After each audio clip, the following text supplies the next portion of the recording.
Welcome to season 2, episode 42, the Leaving Las Vegas Bulls recap. I'm Joe Cowley of the Chicago Sun-Times. You can obviously follow me at X at jcowleyhoops. You could read my stuff at the Sun-Times website, or better yet, pick up a newspaper. Don't be dumb. Be informed.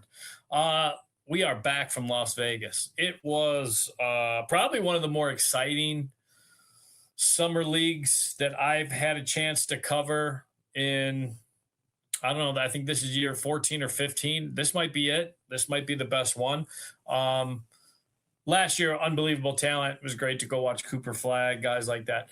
But the thing that made it different is you're going there and you're actually watching guys in that dude in a Bulls uniform just have a wow factor to him. Must-see TV, standing room only for his first couple games. I mean, the place was packed. We all saw Darren Peterson's reaction. He wasn't playing in that second game against the Bulls, but we saw his reaction on the dunk heard around Las Vegas that Caleb Wilson pulled off on his Utah team.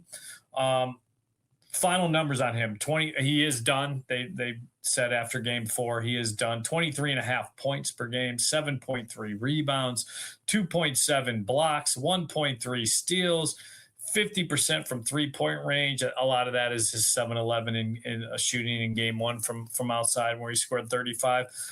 But that's great. The numbers are great.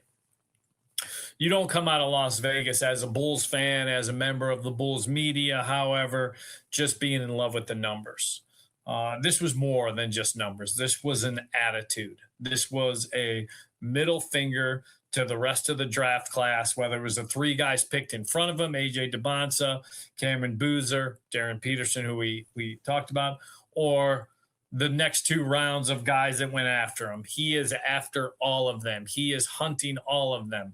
And then he is hunting bigger fish after that. It is a mentality that I don't recall seeing. You know, Bobby Portis had a mentality, but not like this. He didn't have the talent. He didn't have the swagger. He did have a certain amount of bravado, a don't F with me mentality, as Nikola Mirotic found out. But this is different. This is something a young Bulls player has not had. I think I took over 2012, the year that Derrick Rose was sitting out from the ACL. Was my first year on this Bulls beat. I had been around as a columnist. Don't recall anything like this this early for a 19-year-old kid. So a lot of great moments. The 2 plays, and Norman Powell, when he met with the media after that first game, the one play he singled out, and then we saw it again, is if a mistake is made, whether it's a turnover, a loose ball, a steal, if he whatever he does, there is not a hang your head moment for Caleb Wilson. There is a get your ass back on the other end and steal the possession back. There were 2 blocks he made in summer league. The first one obviously was the one where he basically almost hit his head on the backboard, getting back off of a behind the back attempt pass that he had that was errant and stolen. The other one came in game 4. He had a ridiculous block. I mean, there's just, if you're a Bulls fan, you have to be excited about this. Can't stress it enough. So A+. Was it some kind of great find by Bryson Graham? No. I mean, it was a paint by the colors 1, 2, 3, 4 draft. But hey, this is a great first piece. I'm excited now. Look, there's going to be a lull. We're going to talk about Bears and the end of baseball before we start actually focusing back on Bulls. The players probably will not get back to Chicago until early to mid-September, when the vets come in and they start running their own scrimmages and kind of having captain's practices. And he'll get back to the art of basketball. So we won't see him in a game until mid-October, early October, when preseason starts. So it's going to be out of sight, out of mind slightly, but damn, you can feel good about what you saw in Las Vegas. That's the good news. Let's get to the bad news. Number 15 overall pick, Dalen Swain. Not a good summer league. You talk about the classic, and I'm going to put it in this light for right now. Until I see otherwise, I'm going to put it in a guy that was in his own damn head, a young rookie who was just in his own damn head.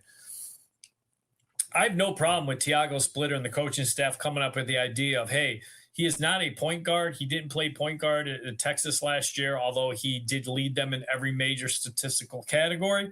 But we're going to put the ball in his hands so he starts understanding the chessboard. Dallas did it last year with Cooper Flagg.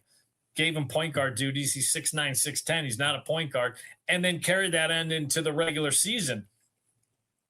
By the middle of the season, this dude is doing everything. He is seeing the floor, and obviously he is a much more talented guy than Dalen Swain. I think Cooper Flagg could be the face of the league in the next 2 to 3 years.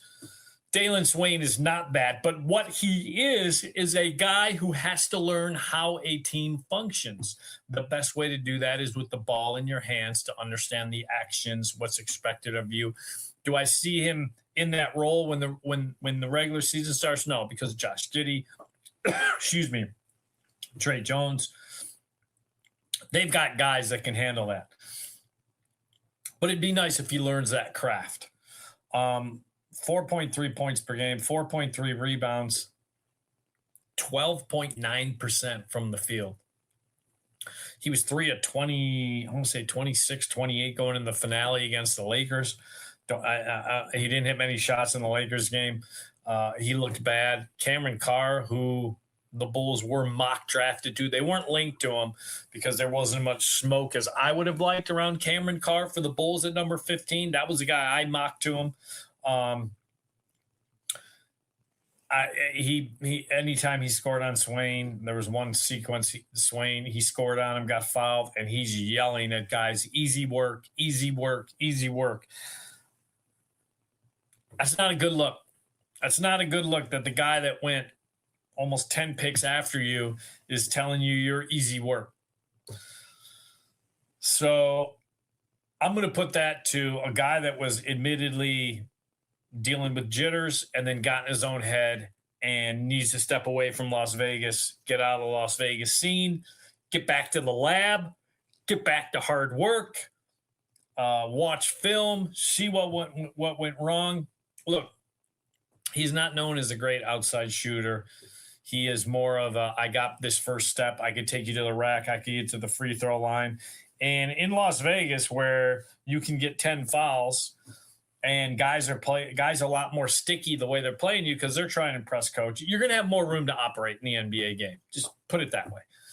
And that's what it looks like he needs. So I'm not going to kill him. I'm not going to go, Bryson Graham, we've got an issue with your talent evaluation. I'm not going to do that because it's way too early in the process.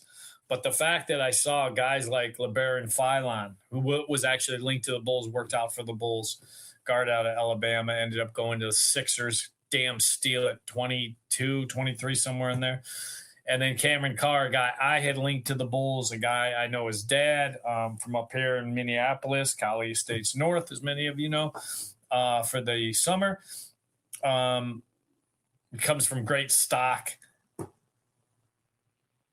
Both those dudes had a swagger that would have fit right in with Caleb Wilson's, and I think would have had Bulls fans feeling really good about Summer League.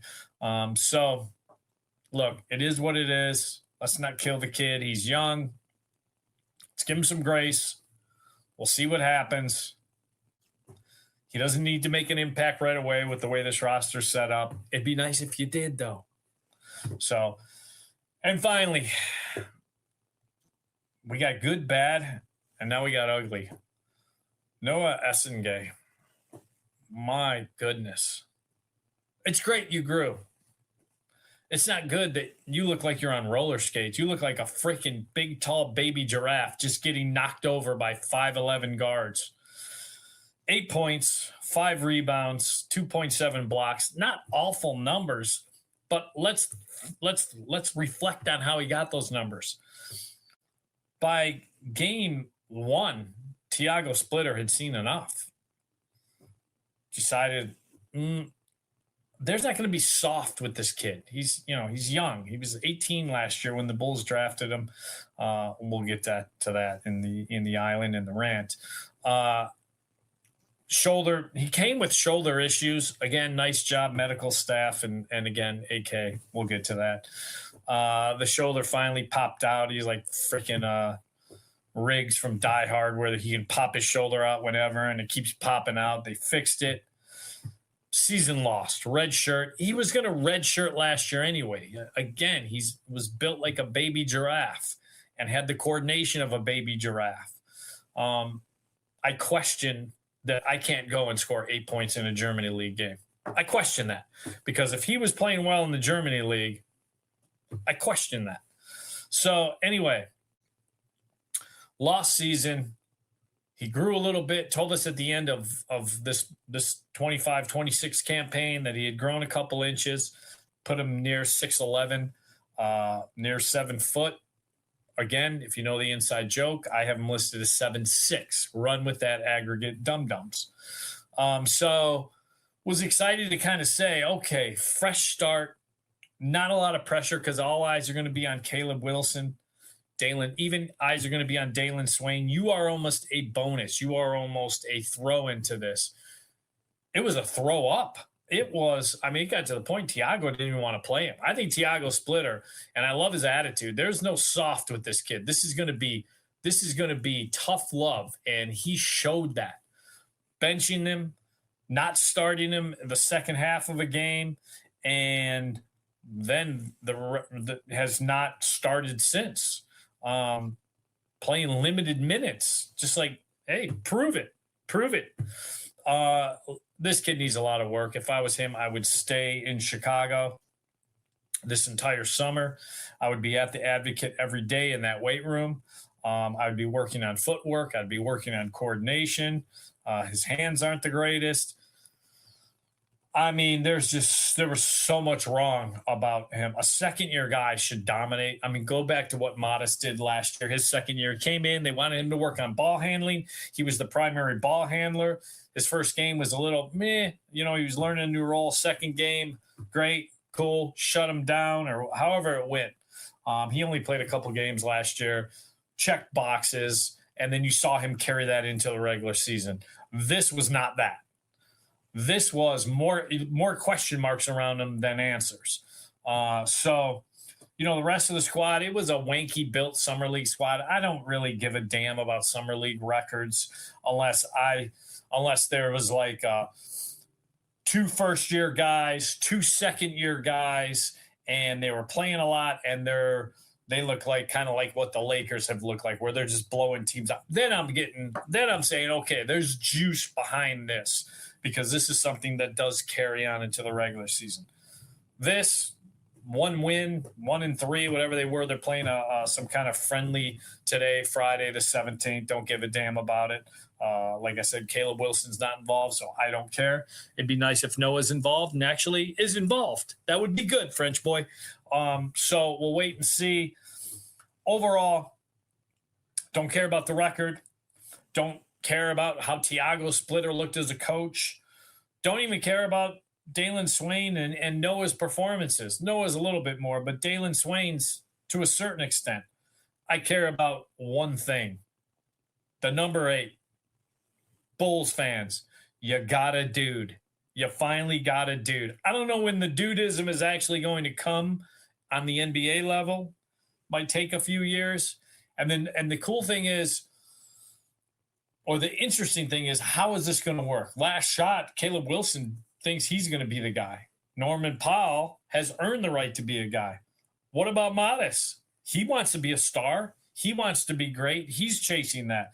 It's a good problem to have. I'd rather have they got talented enough dudes to finish a game than what we saw last year, especially the second half after Kobe, Vooch, Io, everyone was sent, the mass exodus was sent packing. I'd rather have this problem where we're going to figure out who's that dude and who can close games and, who's going to allow guys to close games. That's going to be the even more interesting one. As Josh Giddey said, Hey, Rook, I can finish this. I can post up a smaller guard and finish games. He did that a couple times last year, especially early on in the season. They were running sets in close games, final second shots. Hey, if you're not going to switch on Josh Giddey and you're going to keep a mouse in the house, then he's going to make him pay. So that's what's going to be interesting. Again, that's a step down the road. But Caleb Wilson cannot put enough stars and check enough boxes. He exceeded expectations. I went into Las Vegas with high expectations on all four of those guys, and all four of them checked boxes. Cameron Boozer, I said he was going to be instantly ready, plug and play, might not have the ceiling as the other three guys, but is a 10-year vet, 20 and 10 type guy, more athletic than people give him credit for. That's exactly what he was. AJ DeBonsa, loved him, thought he might be the best player in this draft class. He added muscle. He showed out. They shut him down after 2 games. I didn't need to see anything more from him. Checked all those boxes. Peterson, I had questions about because his freshman year at Kansas was so wanky and so kind of weird. Immediately, he erased all that. Not only how he played in that California League before Las Vegas with some games there, but then the games he did play in Las Vegas, he's got some Mamba in him. He looks like a dude. Again, they put the ball in his hands. They let him get back to his point guard roots, which he had in high school. Kansas, he played more off the ball.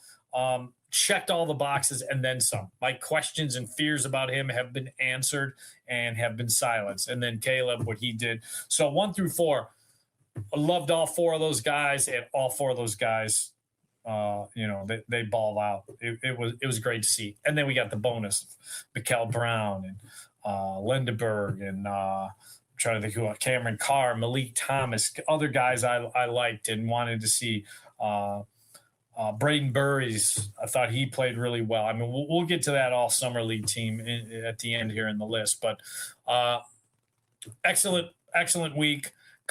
There's very seldom where I come back from Vegas and I'm not like, oh, that was a waste of my time. This was not a waste of my time. This was freaking awesome, and couldn't have asked for a better showing because it wasn't only by the draft class, it was by a guy in a Bulls uniform. Psh, that was great. All right. Let's get to Kali Island and the rant. Arturas Karnisovas, he is the gift that continues giving. Anyone that watches this pod or listens to this pod on a regular basis, last year, I want to say right after he got fired, it was probably in early May, I reported in the Sun-Times and talked about on this very, very podcast the fiasco that was the Patrick Williams draft. Most of the room wanted Tyrese Halliburton. It's now coming up again in the ESPN story, but you can go back and read the Sun-Times. This is old news. This was reported by yours truly. Arturas, forget the fact that he didn't like Tyrese Halliburton, which he later lied about and said, oh, yeah, we had him pretty high on the draft board right after P. Will. I talked to guys that were in that room. He did not think that Halliburton would even be a top 5 player on the Bulls. All you need to know. His talent evaluation, and I know his claim to fame was the 2nd-round pick of finding Joker when he was with Denver. I think he got lucky. I think he stumbled into it, and I think it was complete luck, and that unfortunately made his resume and got him hired, because looking back now at his talent evaluation, it is complete horse crap. It is complete crap on so many levels. So it's almost like he's gone, but the ghost of him was in Las Vegas watching his last draft pick, Noah Sengay. I was texting with people in that draft room and telling, goofing around, telling them don't draft the French kid, because there were growing rumors that they really liked him. They liked both the French kids, Behringer, who went to the Timberwolves, and Noah. I liked Derek Queen. And that was because I thought Vooch would be moved on from. They would need a body in the middle, and Derek Queen had a finesse game to him that I thought could fit in Billy Donovan's style of play. My concern was, would Derek Queen be able to get up and down the court and play at the high pace that the Bulls had switched to? I talked about all that. but I liked Queen. And you know what else liked Queen? Billy Donovan liked Derek Queen because he was in charge of his visit. He was friends with the Maryland coach. He coached with his father. So there was a relationship there. He really liked Derek Queen. The genius that is AK, I won't even say Mark Eversley because Mark really had no say in anything, decided that Noah, you're a team trapped in mediocrity. So instead of instantly trying to find a guy to turn you around, let's draft the project, which told me there was no urgency in his job security whatsoever at the time of that draft. It's the gift that just keeps on kicking you in the nuts. The talent evaluation of Arturas Karnisovas continues to haunt Bulls fans, the organization, and Bulls media as poor at best. You do not draft a project with number 12 overall. And the fact that, yes, I will take the word that they personally were not called by New Orleans for the trade up. I'll take that word, but I know for a fact underlings were talking to underlings. Maybe there was a break in miscommunication that didn't get back to Arturas, whatever it was, but Arturas should have been on the phone making that call and possibly a trading out. I would have taken, and I don't love the way Asa Newell played. I liked him coming out of the draft. He has not played like I thought for Atlanta. He's almost digressed. Summer League was kind of shaky for him. I would take him right now over Noah Asenge because I know he at least will run up and down the court and not get knocked down. I have not seen a player on the ground. I've watched a lot of World Cup soccer, so yes, there's a lot of that. But it should not happen on a basketball court, and yet it's happening. And it is like AK's final middle finger to this organization of, I may be gone, but my French kid will haunt you for the next couple of years. The nice thing is Bryson Graham has no allegiance to anybody not named Caleb Wilson and Dalen Swain. So he could cut bait on any of them and not feel like, well, we had an allegiance to raise this kid, develop this kid. No. Because of the contract structure, you're not going to do that. You're going to see what you can get from this kid, and then after year 3, you can make a determination of his contract because it is a rookie scale contract. It is, when you look at the other contracts, dirt cheap. But I don't want it to become a situation where Noah's actually wasting a roster spot. We're not there yet. It's not that bad yet, but Summer League, my gosh. I don't know the French word for bleh, but bleh. So thanks, AK. You continue just to do an awesome job. All right, let's get to the list. This is going to be my all Summer League team. It's not over yet, but a lot of the main guys have been shut down. A lot of guys are done playing.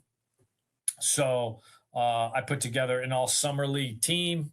We'll throw it underneath the list, even though it's not going to be a 1, 2, 3, 4, 5. I came up with my 5 starters, basically positionless, and then 2 guys I really like off the bench. And trust me, you could have gone. I could have, from the games I watched, whether live or on television, I could have built a 3-team all rookie. I mean, that's how many dudes are in this class. Is this the best class since LeBron and Bosh, D Wade, and then going back to 96? Iverson, Kobe, Nash, Kerry Kittles, I think, was in there. Some other dudes. I mean, that was a deep class as well. To me, it will rival those classes.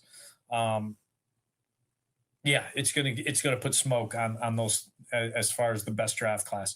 It's better than last year. Might have been like top heavy. Like I think you throw Cooper Flag into this, he's number 1 still. He's better than any of these guys. But then, Con Knipple might go 8 if you combine the 2 classes now. I still love a lot of things about Con Knipple, but these dudes showed out. So here's my starting 5. The backcourt's going to be Darren Peterson, and it's going to be Braden Burries.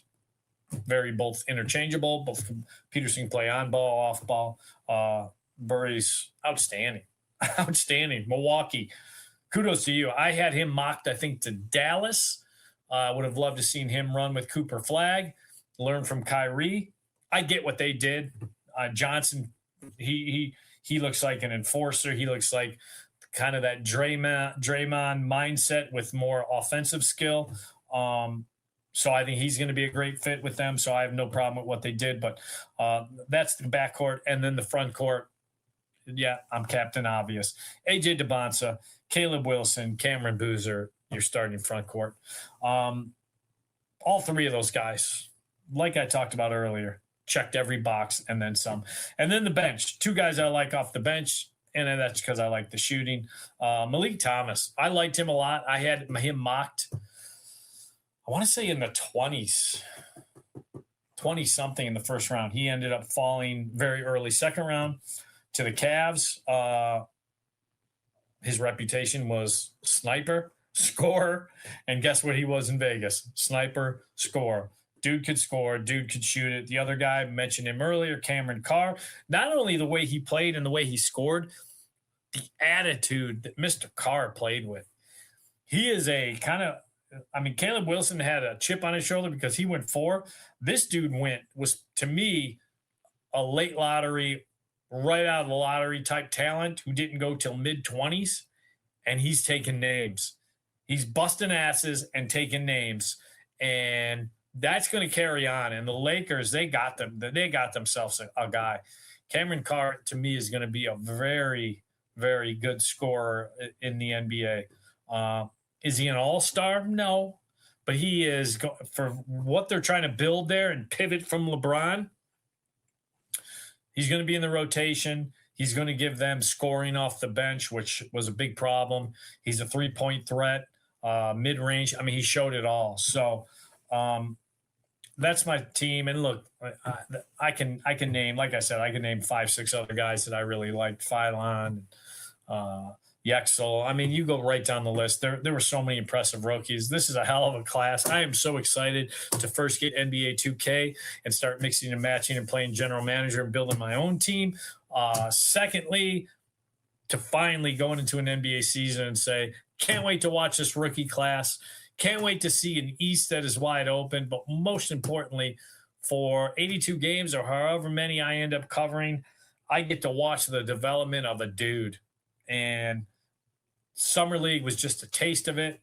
We'll put a bow on Summer League, and then we'll start getting into the dog days of an NBA offseason. But until then, I got next.